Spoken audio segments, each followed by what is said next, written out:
আমন্ত্রণ নিউজ এক্সপ্রেসে দিনের ঘটে যাওয়া নানা ঘটনা নিয়ে আপনাদের সাথে থাকছি আমি শাহনাজ শারিয়ার। ইয়াবা সেবনে বাধা দেয়ায় হত্যা করা হয়েছে রংপুরের সাবেক শিক্ষক, তার স্ত্রী ও 2 সন্তানকে। ঘটনার পর আটক 2 জন জড়িত থাকার বিষয়টি স্বীকার করেছে। সংবাদ সম্মেলনে এমনটাই জানিয়েছে পুলিশ কমিশনার আব্দুল মাবুদ। এ ঘটনায় ক্ষোভে ফুঁসছে শিক্ষক, শিক্ষার্থী ও স্থানীয়রা। মামলা হয়েছে থানাতে, যাতে গ্রেপ্তার দেখানো হয়েছে আটক 2 জনকে। শিক্ষকতা থেকে অবসর নিয়ে ছিমছাম জীবনযাপন করছিলেন রংপুর জেলা স্কুলের সাবেক শিক্ষক গণপতি চক্রবর্তী।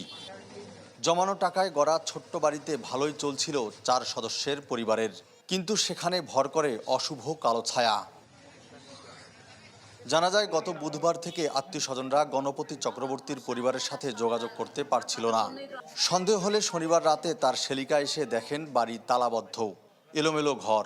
খবর পেয়ে পুলিশ তালা ভেঙে ভেতরে ঢুকে 2 তলা বাড়ির ছাদ, বাসা, সিঁড়ি ও ঘরের খাটের নিচে থেকে গণপতি চক্রবর্তী, তার স্ত্রী ও 2 সন্তানের মরদেহ উদ্ধার করে।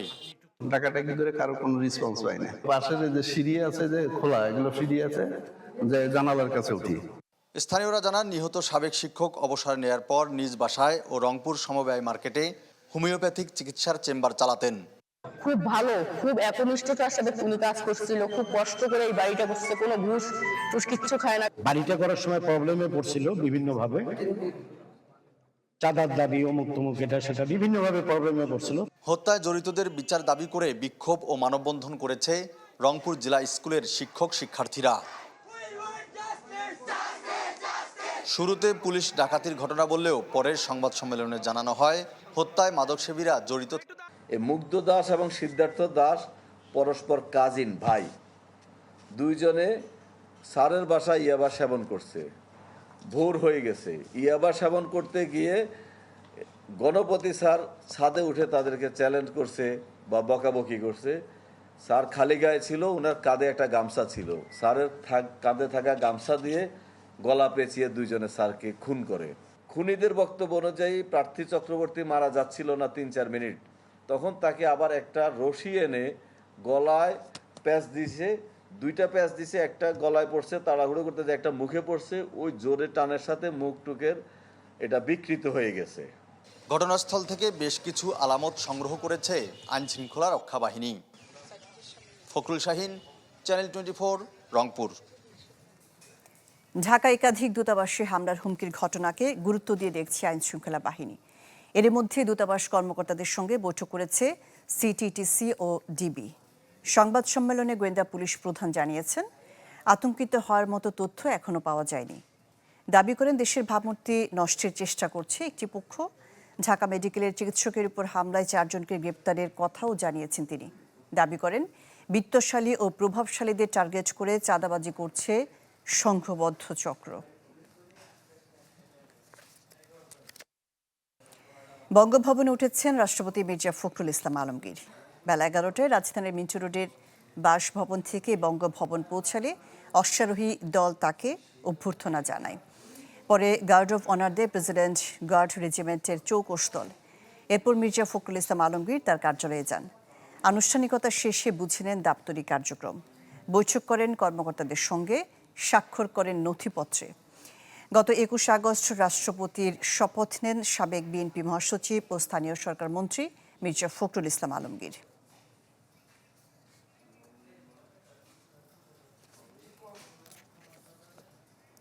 এদিকে সচিবালয়ে প্রথম অফিস করলেন নতুন মন্ত্রী প্রতিমন্ত্রীরা।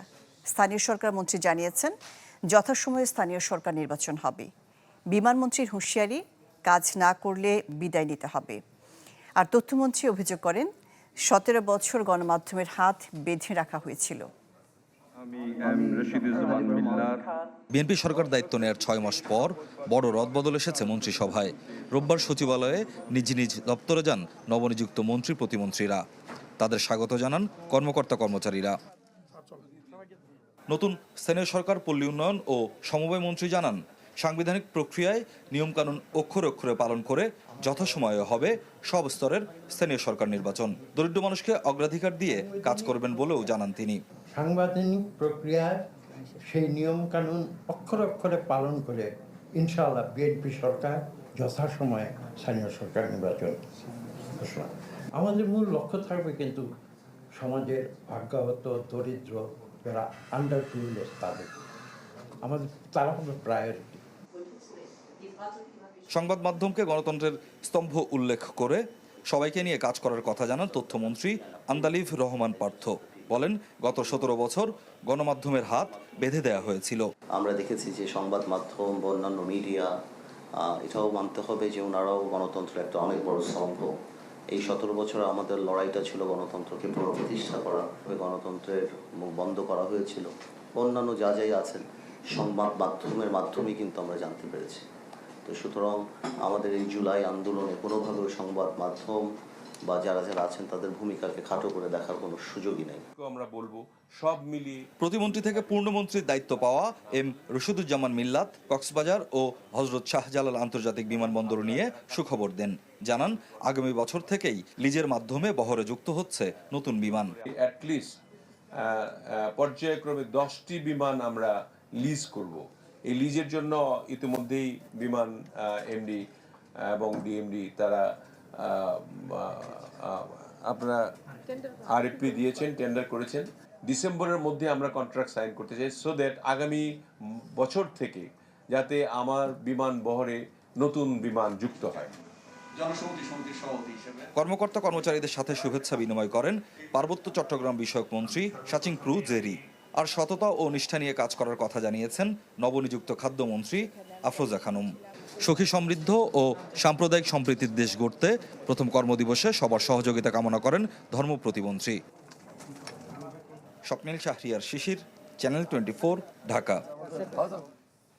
রাজনৈতিক মতাদর্শ আর ব্যক্তিগত পছন্দ অপছন্দের ঊর্ধ্বে থেকে কর্মকর্তাদের পেশাগত দক্ষতা, সততা আর যোগ্যতার ভিত্তিতে পদোন্নতির নির্দেশ দিয়েছেন প্রধানমন্ত্রী তারেক রহমান। নৌবাহিনী এবং বিমান বাহিনী নির্বাচনী পর্ষদ 2026-এর উদ্বোধনী অনুষ্ঠানে এই নির্দেশনা দিয়েছেন তিনি। পরে বিমান বাহিনীর air defence system integration, air command operation centre এবং aerospace research and development complex পরিদর্শন করেন প্রধানমন্ত্রী। এ সময় দেশীয় প্রযুক্তিতে তৈরি বিভিন্ন ধরনের ড্রোন এবং আধুনিক আকাশ প্রতিরক্ষা ব্যবস্থাও ঘুরে দেখেন তিনি।